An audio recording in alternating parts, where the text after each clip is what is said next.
जे भी सई बग कागा, एहि सर निकट न जाहि अभागा। गोस्वामी तुलसीदास जी महाराज सात्विक तात्विक चिंतन करते हुए कहते हैं कि जो अति खल है, खल कौन? जो खाए और लड़े। अति अति क्यों लगा दिया यहाँ पर? अति लगाने का कारण, और ना जिसका खाए उसी के साथ ही लड़े। जो जिससे जो उपकार पाता है ना, वो उसी को ही विरोध मानता है। ऐसे लोग जो है उन्हीं को अति खल कहा गया है। जो विषय में रम जाता है। विषय को क्या है? न सुख भोगने का जो इच्छा है, और जो सुख भोग लिया उसी को बारंबार चिंतन करते हुए, ध्यायत विषान, उसी को ध्यान करते हुए, उसी को चिंतन करते हुए आगे के कर्म जो करेगा वही विषय है। विषय को, सुख को जो पा लिया है उसी को बार बार पाने के लिए कोशिश जो करता है, करने में जो लग जाता है, उसी को विषय कहा गया। और ऐसे विषय जो कि कहा गया है कि बग और कागा की तरह। बग जो है और कागा, यहाँ बग किसको कहता है? जो बगुला है, सफेद वस्त्र तो पहनता है, ब्रह्मचारी के वस्त्र तो पहनता है, लेकिन मछली पर ही ध्यान रखता है। वो ध्यान किसको करता है?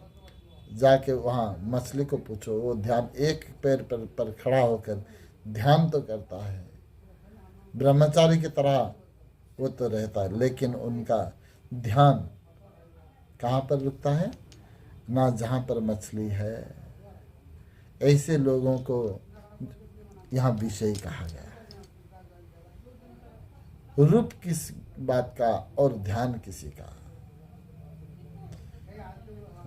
और यहाँ पर एक कहते हैं कागा।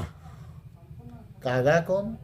ना कागा जो काक है, जो सुबह तो उठता है, ब्राह्म मुहूर्त से जागृत हो जाता है और खुद जागृत होकर दूसरों को भी जगाता है, लेकिन उसका जागने का कारण क्या है?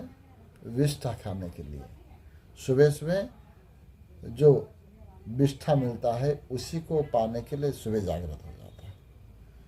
ऐसे जो लोग हैं जागृत तो हो जाते हैं, सुबह उठ जाते हैं, कर्म तत्पर तो दिखाई देते हैं, लेकिन किसके लिए? ना विषय संग्रह के लिए, अर्थ संग्रह के लिए, भोग वृत्ति को संग्रह करने के लिए जो तत्पर रहता है वही कागा, वही बग।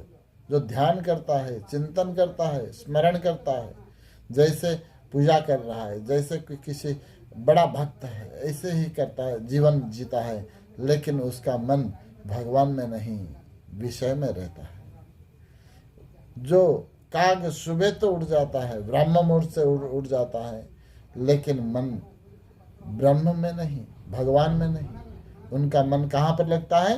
विषय भोग सामग्री को कैसे संग्रह करें।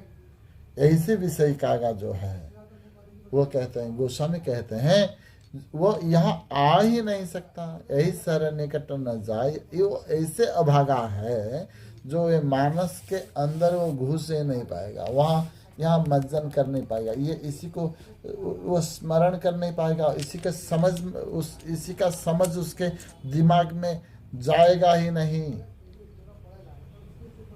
क्योंकि वो तो दिखता है ध्यान करना, जैसे ब्रह्म मुहूर्त उठकर जो बैठ जाता है ध्यान कर मुद्रा में, लेकिन उनका लक्ष्य विषय भोग है, संतान उत्पत्ति करना, काम को पोषण देना और लोभ को जागृत करना, यही जिनका काम है वही विषय कागा है। और वो इसे सर के निकट, ये राम कथा के निकट, ये रामचरित मानस के निकट वो जा नहीं पाएगा। वो जाएगा भी तो उसी के समझ में ये आने वाला नहीं है। यही सर निकट न जाई अभागा, वो अभागा इसी को समझ नहीं पाएगा। श्रद्धा संबल रहित नहीं संतन कर साथ, तिनको मानस अगमत जिन न प्रिय रघुनाथ। यही 38वें दोहा में इसी को बताते हुए के गोस्वामी कहते हैं, आगे कहेंगे, उसी के दिमाग में ये मानस प्रवेश करेगा ही नहीं, और मानस उसी का दिमाग भी मानस को स्वीकार कर पाएगा नहीं। इसका मूल कारण क्या है? जे उसी के वो विषयी है, काग की तरह, बगुला की तरह ध्यान तो करता है, ब्रह्म मुहूर्त से उठ जाता है जैसे कोई संत, लेकिन उसका लक्ष्य, जीवन का लक्ष्य हो जाता है विषय संग्रह, सुख भोगना, काम को और दाम को प्रेम करना, यही उनका जीवन है। ऐसी भाव में जो जीता है वो ये मानस के पास आसपास भी वो घूम भी नहीं सकता। यही भाव के साथ आज का सत्संग विश्राम, फिर आगे देखेंगे। बोलो मानस कुटीर बिहारी बिहारिणी जी महाराज की जय।